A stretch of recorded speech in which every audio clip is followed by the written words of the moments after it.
Morning, everybody. How you doing today? Different camera today because this one doesn't seem to want to respond. We're gonna see if we can fix that real quick. Troubleshooting on the fly, always a fun thing. Hopefully that will do it. If not, we are looking directly into the webcam, which gives us a reasonable feed. That's fine. It's no big deal. So we are live here on LinkedIn. We have the comments set up, and I don't know why I always point to my screen, but I do. We have the comments set up on LinkedIn, so if you have any questions as we're going, I am monitoring that. Please let me know, and we will take them on the fly. That's a really important part of the process. We've done 3 of these already, where we've covered just a general kickoff, like, hey, this is what we're going to do this year leading up to reInvent. We've also had a one on the AWS Lambda. We did an intro on AWS Lambda. That was kind of cool. We worked on some basic coding, talked about Lambda, how it worked, and then set up a trigger from S3 where you dropped a file in, and then you would see output in the logs, which was awesome. Then 2 days ago on Monday, we did AWS CLI. We introduced the concepts how the CLI is a mirror of the API. Great way to start kind of easing your way in to AWS. And we did some basic stuff, like we uploaded a file using the CLI. And we also did some translation. Yikes, we did some translation. Also classic floppy disks for coasters.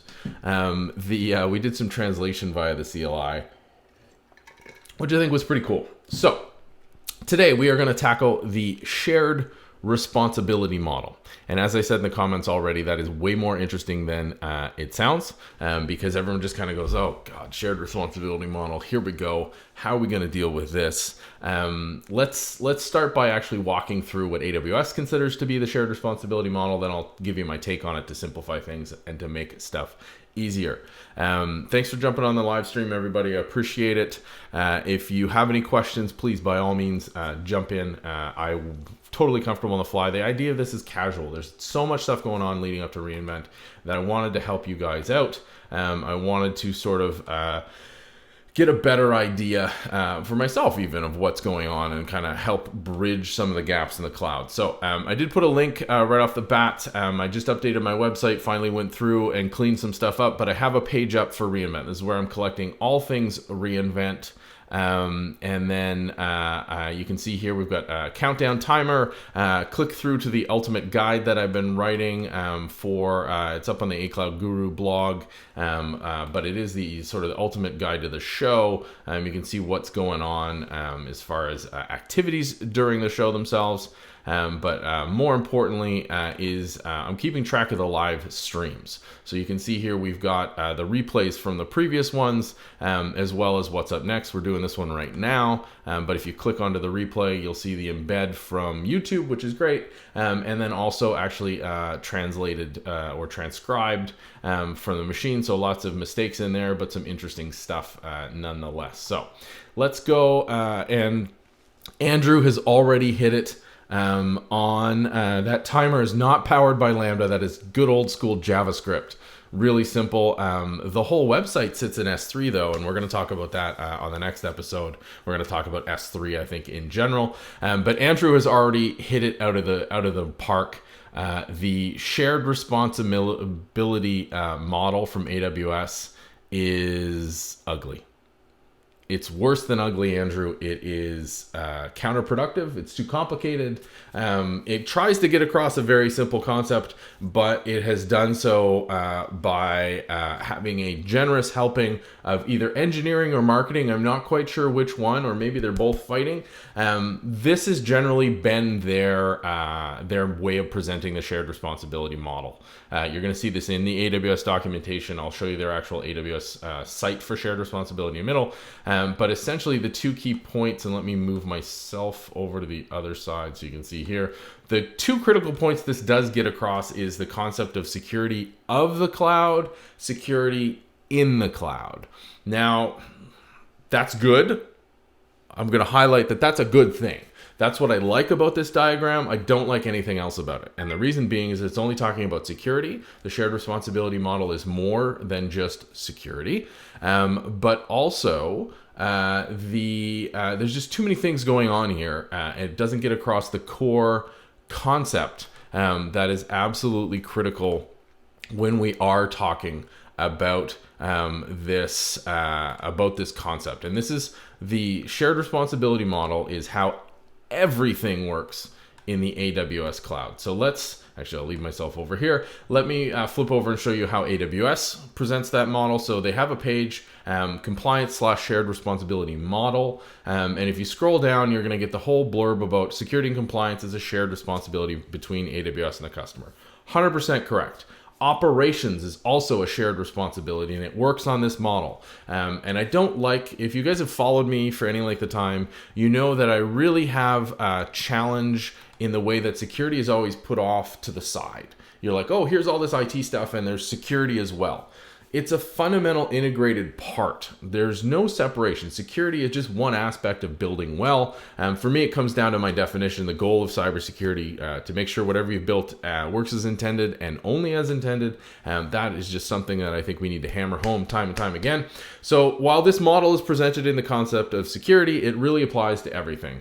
And they've got the big giant diagram here talking about security of the cloud versus security in the cloud. And this was stemmed from very early days in AWS. They had a huge amount of pushback from customers saying the services are not secure. Nothing could have been further from the truth at that time, let alone today. AWS has proven themselves time and time again to be world-class as far as operations organizations go, including security. So this concept of security of the cloud, what AWS builds into its cloud offerings, what AWS does themselves for security, and security in the cloud. That's what you as a customer need to do. You need to build security in the cloud, which is a really, really important thing. So Andrew just dropped a great link in the comments here. Definitely check that out. He's got the very simplified model of the shared responsibility model, and I love it. Highlighting the of and out. Let me actually pull that up for you guys, because I think it's definitely worth calling out on the stream itself. Excuse my messaging. I always hate that with the LinkedIn. There we go. Of course we can't do that. So you see his very, very simple diagram of and in. Love it. Simple. The link is there. Check it out. Let's put that a big like right now. Pull that off the screen to make sure. So security of the cloud, security in the cloud. Okay, great concept, fine. You keep scrolling down and they've got a whole bunch of details on how they actually implement this. I got no problem with any of this. This totally makes sense. It addresses the core issues, and then that's the end of it. I think they sort of don't put enough emphasis on this, because this model is absolutely critical to understanding everything that you do in the cloud. So let me show you how I present the model. This is the diagram I use. Okay, I use this one time and time again. I have for years. It has changed very, very little, because I think it's core. It's a fundamental principle. This shared responsibility for security, for operations, for everything you're doing. Normally, I just say this is how the cloud works, and then define, hey, security is not off on its own. Security is an absolutely critical part of everything that we're doing. So we start on the left-hand side of your screen with on-premises. And the way we introduce this is saying there's basically 6 areas where you have to do something every day.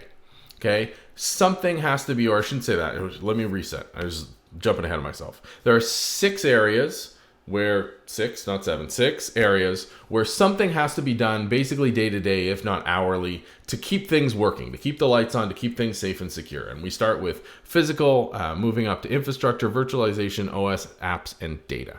If you think in a traditional environment, you need to make sure that the building is physically there. Is it safe? Is it secure? Is it in an earthquake zone? Like, there are considerations around physical. For infrastructure, do you have redundant heating and cooling? Do you have redundant uplinks to the internet? Are you on a solid set of routing? Is that kind of infrastructure in place? Virtualization, obviously, can you abstract away physical resources to make their consumption more efficient using virtual machines, virtualized storage, software-defined networking? Then you get into the stuff that a lot more people are comfortable with. Operating systems. Are you patching them? Are you maintaining them? Are you configuring them correctly? Are you hardening them? Your apps that you're installing off the shelf or you're building yourself, and then data. And data is always your responsibility across all of these different verticals. So you've got on-premises, and most people understand it, right? Which is great. And even in there, the way you can sort of understand, and yeah, Brian, thank you. I think we all agree that, shared responsibility model absolutely needs to be understood. The challenge is getting there, right? So the reason why I start with on-premise is because people are used to collaborating whether they know it or not. So the way to break this down is going in your organizations today, especially for larger enterprises. No one team is responsible for all this stuff. You have a data center team that's responsible for the lease on the data center, for making sure the building's okay, to make sure there's enough rack space. You've got teams who are worried about the networking, who are worried about the virtualization layer. You probably have a standard or a couple of standard OS teams, right? So this is something that you're used to worrying about or used to delegating and working as a team and collaborating. So how does that shift when we move into the cloud? Well, in the cloud, we have three primary delivery models. Traditionally, IaaS, so infrastructure as a service, platform as a service, software as a service. The compliance team in AWS started shifting their language a little while ago, where a couple years back, where they talk about infrastructure services, container services. This was before containers got super popular, but the services that contain something, and then abstract level services. So hopefully they'll change that middle tier to some other name. But I think those are generally understood. And essentially what happens is right off the bat, when you move into the cloud with an infrastructure level service, you delegate half of your responsibilities or your team's responsibilities to the cloud provider. So you never know about the leases on AWS data centers, right? You don't even know specifically where the data centers are. You have this idea of availability zones within regions. Same with the infrastructure. You're not worried about redundant uplinks. You're not worried about heating and cooling. Same with the abstraction now, primarily Nitro within AWS. Fantastic set of services that they've developed and deployed. They talk about it every once in a while on Monday or Tuesday Night Live. James Hamilton has given a few phenomenal talks at reInvent. Peter DeSantis has given some fantastic talks at reInvent from AWS, sort of peeling back the covers and saying, this is how we manage this aspect of the shared responsibility model. And they've done some really amazing things. I think it was last year, James Hamilton did like 10 minutes on how they figure out fiber multiplexing bandwidth within their cables, which is an absurd thing to think of, but at their scale, it made a ton of sense. But that's the idea, is right off the bat, if you're just standing up an instance in EC2, half of the daily responsibilities are pushed off to somebody else. That's the deal you're making with your cloud provider. Now, it's different than traditional outsourcing. Outsourcing tends to suck. It's always sucked because there's a service layer in between that doesn't work nearly as well. The AWS service layer is an API. It's consistent. It may not always be accurate, but it's consistently inaccurate when it is not accurate. But that's the deal you make here, right? So when you spin up an instance in EC2, you are responsible from the operating system for the apps you install and then the data you put in it. So if you want to then configure your OS to be the password for the root or admin user to be password, you can do it. It's a stupid thing to do. I do not recommend it. Pro tip is don't do that. But if you wanted to, you can, because it's your responsibility, right? And that's how the shared responsibility works, is you need to understand your sort of cutoff and the layer of where you take over. If you move into container level services, you're responsible for the app that you put on top of them and then the data. And then if you go all the way over to abstract services, you're responsible for the data you put in. So if you think of something like S3, you're responsible to see whether or not the data you put in, you're comfortable with the security controls in place. And that brings us to service configuration, right? For service configuration, you are always responsible for configuring the options and the knobs and the levers that are presented to you. So when it comes to S3, are you making the access control proper? Are you turning everything to public? Because you probably shouldn't be doing that unless you have a very specific intention of making that happen, right? And this comes to Augusto's comment of data should always be treated as super valuable. And absolutely, everything else is replaceable. Your data is the one critical thing that you need to protect. You'll notice in the shared responsibility model, you are responsible for your data all the time. You are also responsible for service configuration all of the time. So if we take something like AWS Lambda, in fact, let's flip over to the Lambda console. So when we go into Lambda, and if this is, I'm looking at a specific sample, we made this actually in the first one. I'm responsible for the data, which is this code you see on the screen. This is the data that I put into the service. Is this data appropriate? Yes, this is just essentially reading an incoming event and making a decision based on that event. But I'm also responsible for the service configuration. So there's the option to create environmental variables. Well, these are readable not just by my function, but anyone who has access to this account. So I shouldn't be putting secret information in here unless I've encrypted it, right? And there are other ways to do that in a different manner. I'm also responsible for the role that I'm using. So am I giving this Lambda function the appropriate permissions? This is all under service configuration. Same with, am I placing this function into a VPC or not? Am I putting it in a virtual private cloud? I need to decide these things because they're firmly in my area of the shared responsibility model. They are not in AWS's. What AWS is handling for us here in Lambda, if we flip back to the model, is the application that runs Lambda. There's a whole host of containers that fire up to execute your function and then shut down. The operating system that those containers are running on and the OS in those containers, that's all AWS's responsibility. Same with the Nitro layer for virtualization. The infrastructure, the physical, that's not my problem. And the beauty of this is that I get to run my code that you see here for 20 cents for every million executions. But I am responsible for that code. That's the data I put into the service, and I'm responsible for the service configuration. So have I made the right choices with runtime? Have I made the right choices with my environmental variables, with tagging, with using the permissions and the roles? So that's roughly how the shared responsibility model works. Now, if any of you are pure security folk with your tinfoil hats on, you're probably going, well, wait a minute, I don't just blindly trust. And that is absolutely 100% true. You need to verify that all of these grayed out areas here that AWS is responsible for, that they're actually doing what they said they're going to do. Because this model, there's an implicit trust, right? You trust that when you spin up an EC2 instance, you will have virtualization covered, infrastructure covered, and physical covered. I'm just chuckling because Andrew made a great comment here. I should SNCC on that code. Absolutely, but if SNCC finds a problem with 4 nested if statements, I need to hang up my coding hat. But yeah, SNCC's a phenomenal reference service. Really great. If you haven't checked them out, you absolutely should. Great way to verify open source vulnerabilities in your downstream dependencies in a really, really smooth manner into your pipeline. SNCC.io, I think, is the website, but you can Google them. A bunch of them are active here on LinkedIn too from their team. Great tool. But yeah, if this level of code requires in-depth testing, then I'm in trouble. And also I put some ifs. I made sure I did okay. But back to the challenge at hand here, is that you need to make sure that AWS is holding up their end of the bargain. If AWS is not holding up their end of the bargain, this whole thing falls down. Now, pro tip, they're 100% holding up their end of the bargain, because if they didn't, they wouldn't be making so much money and people would be leaving them in droves. But there is a service that we are going to dive into today. We've got probably about 10 minutes left. I don't think we're going to take that whole time, but this is one of my all-time favorite services. So if we go back into our account here, this is our demo account, so we'll see we've never actually used this. We are going to pull up AWS Artifact.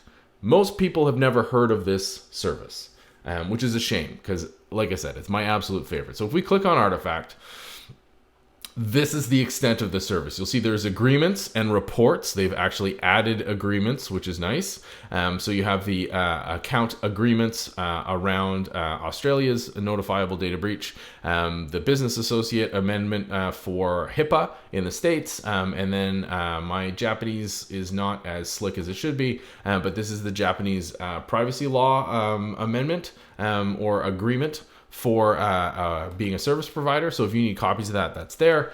But Artifact is the way that you as the user verify that AWS is doing what they're doing. And the reason being is that Artifact provides you with the AWS side of the report and yeah, Andrew's just commenting that he knows a bunch of people who are hold pro certs and they don't know about Artifact. 100% get it. It's a ridiculous service when you think of it. It is literally a list of buttons, but it's absolutely critical, because if we scroll down here to get to something more reasonable, so this is a good one. If we look at the Cloud Computing Compliance Controls Catalog, or C5, this was developed by Germany and their National Security Authority, and it basically says any cloud provider needs to adhere to these controls. Well, if we click the blue Get This Artifact button, what's going to happen is that we have to accept a non-disclosure agreement. Now, I have actually read this. I'm just scrolling through for the impact here, just because I'm not going to walk you guys through it. But I am a nerd like that. I have read this agreement before. I'm not blindly accepting it. But as soon as you accept it, what ends up happening is you see down here, we got this nice little PDF. And let me make sure I open it in something safe. What's going to happen is preview. Let's open this up. Perfect. Okay. So I'm going to switch over my screen for a second. This might be a little disorienting, and it should be. This is an example of what you're going to get from Artifact. If you go down and scroll, you're going to see, oh, that's just the non-disclosure. Hold on a second. Let me make sure that I get my Artifact.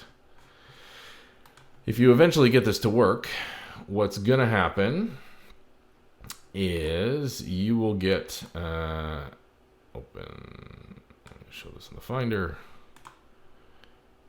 I want to see if I actually get the artifact. What you should be getting, no, I got the disclosure agreement again. All right, there's a little challenge here. I will dig into that afterwards. But the point is, what you end up getting is AWS's side of a various report. And that's a great question. Andrew's asking, how many clicks does it take to get into the artifact? I apparently don't know, because I can't seem to do it. But if you keep scrolling down, you'll see there's things like the W9, the Government of Canada Partner Package. Woohoo, we made the list.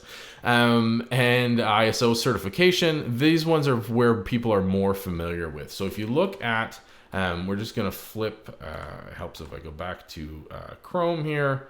So if we're back in the AWS, that's what I was talking about. Just keep scrolling down the list. You'll see the ISO 27001 statements, which are great. But if you come back to the AWS Compliance website, and you go to Compliance Programs, what you're going to see here is logo soup. Okay. Logo soup, Andrew's just pointing out, I have to open it up in Adobe PDF, which is ridiculous, but a good point. So if you go through here, you'll see all the logos that they have attestations for.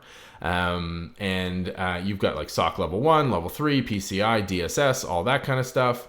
What you're going to get is a matching document in Artifact, and that will tell you what is going on with all of the like all of the various items. So while we're talking here, I'm actually going to install Adobe's good old Acrobat, because I've got the Creative Suite, unfortunately. And that's going to let us open these documents. But basically what I'm telling you here is that for each one of these, there's almost always a matching document on Artifact that's going to give you the details of how AWS fulfills their side of the shared responsibility model. Now, another way to do this, or another way to check in a non-official way, is if you go to the AWS white papers, what you're going to see is under security, there is a number of documents, especially in the AWS well-architected framework, that overview how AWS is covering off various security responsibilities. So they've got best practices for DDoS resiliency, which explains what they're doing on the DDoS side. And then let me just see if my other PDF reader is going to open up this guy. We'll see in a sec.